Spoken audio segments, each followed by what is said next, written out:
Hello dear students, हम BCom second year का एबीएसटी paper second cost accounting में श्रम पारिश्रमिक विधियां चैप्टर में प्रेरणात्मक मजदूरी विधियां इंसेंटिव वेजेज मेथड्स पढ़ रहे थे। प्रेरणात्मक मजदूरी विधियां तीन प्रकार की होती है। फर्स्ट है व्यक्तिगत मौद्रिक प्रेरणात्मक योजनाएं, सेकंड है सामूहिक बोनस योजना व थर्ड है गैर मौद्रिक योजनाएं।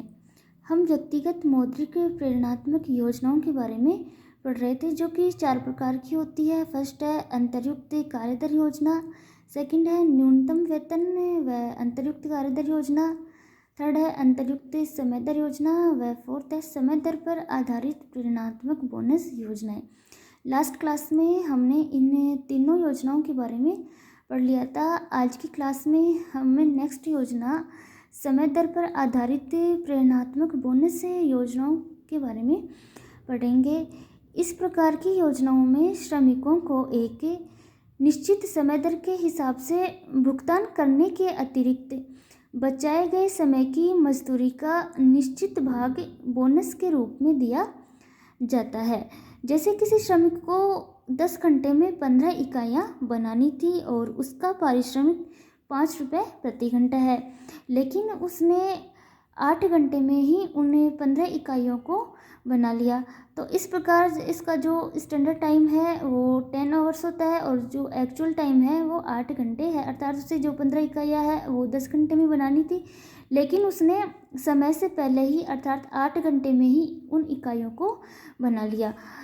तो समय दर पर आधारित बोनस योजनाओं में जो उसका वास्तविक समय है, एक्चुअल टाइम 8 घंटा, उसका पारिश्रमिक तो उसे दिया ही जाएगा, साथ ही ये जो 2 घंटे बचाया है उसका पारिश्रमिक भी उसे बोनस के रूप में दिया जाएगा। तो इस प्रकार से में जो कुल पारिश्रमिक होगा वो 8 घंटे 5 रुपये प्रति घंटे के हिसाब से 40 रुपये तो वास्तविक वेतन, और ये जो बचाया गया समय है 2 घंटे, इस 2 घंटे का निश्चित प्रतिशत पारिश्रमिक बोनस के रूप में दिया जाएगा।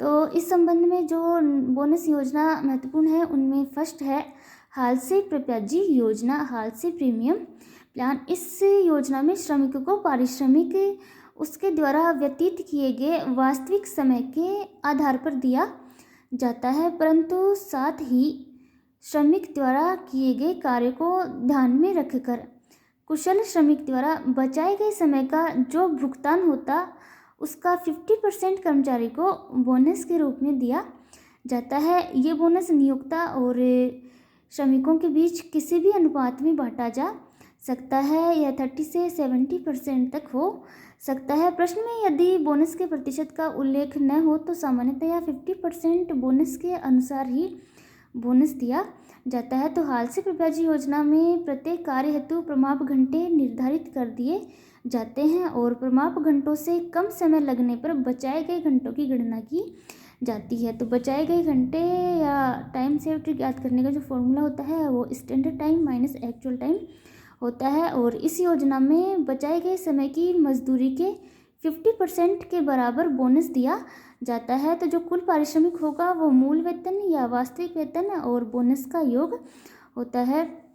तो कुल पारिश्रमिक या टोटल वेजेस ज्ञात करने का जो फॉर्मूला होता है वो एक्चुअल टाइम इंटू रेट और बचाए गए समय का 50% बोनस होता है। तो एक्चुअल टाइम इंटू रेट करने पर ये वास्तविक वेतन या मूल वेतन हो जाएगा और बचाए गए समय इंटू रेट का 50% ये बोनस हो जाएगा। तो वास्तविक वेतन और बोनस का टोटल वेजेस होता है। तो इसे हम एक एग्जाम्पल से समझते हैं। एग्जाम्पल 6.6 है, इसमें लिखा है कि उदाहरण 6.5 की सूचनाओं से हाल से योजना में श्रमिक की मजदूरी ज्ञात करनी है। ये उदाहरण 6.5 है। इसमें स्टैंडर्ड आउटपुट इन 10 आवर्स दिया हुआ है 120 यूनिट्स, एक्चुअल आउटपुट इन 10 आवर्स है 132 यूनिट्स व वेजेस रेट है 15 रुपीज़ पर आवर। तो एक्चुअल टाइम है 10 आवर्स और स्टैंडर्ड टाइम इसमें नहीं दिया हुआ है, हमें स्टैंडर्ड टाइम कैलकुलेट करना है। तो स्टैंडर्ड टाइम ज्ञात करने का जो फॉर्मूला होता है वो टाइम अलाउड या actual time divided by required output, कितनी इकाइयाँ हमें बनानी थी और इनटू एक्चुअल आउटपुट, और एक्चुअल में हमने कितनी इकाइयाँ बना ली। तो इस टाइम एक्चुअल टाइम दिया हुआ 10 आवर्स और स्टैंडर्ड आउटपुट था 120 यूनिट और एक्चुअल आउटपुट 132 यूनिट। तो जो स्टैंडर्ड टाइम आएगा वो 11 आवर्स आएगा। इसे हम इस प्रकार भी समझ सकते हैं कि जैसे 120 इकाइयों के लिए जो प्रमाप घंटे हैं वो 10 घंटे दिए हुए हैं, अर्थात 10 घंटे में 120 इकाइयाँ बनानी थी, लेकिन उसने 132 इकाइयाँ बना ली। तो 120 इकाइयों के लिए प्रमाप घंटे 10 है, तो एक के लिए होंगे 10/120।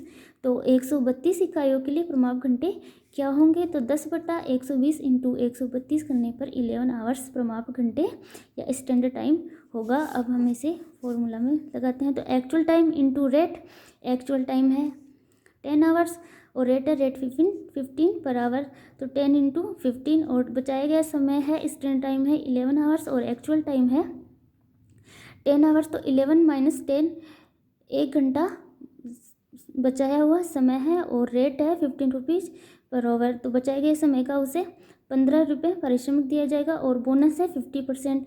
तो 15 का 50% 7.5 उसे बोनस दिया जाएगा। तो एक्चुअल वेजेज है 150 और 7.5 है बोनस, तो टोटल वेजेज हो जाएगी 157.50 रुपये।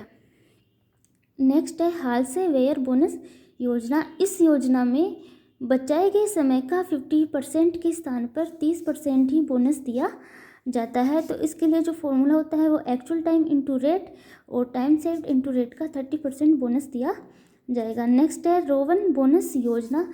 रोवन बोनस योजना में कुल मजदूरी ज्ञात करने का जो फॉर्मूला होता है वो actual time into rate plus actual time divided by standard time into time saved into rate होता है। तो एग्जाम्पल है कि 6.5 की सूचनाओं से रोवन बोनस योजना में श्रमिक की मजदूरी ज्ञात करनी है। तो उसमें एक्चुअल टाइम था 10 आवर्स और स्टैंडर्ड टाइम था 11 आवर्स और रेट थी रेट 15 रुपीज़ पर आवर।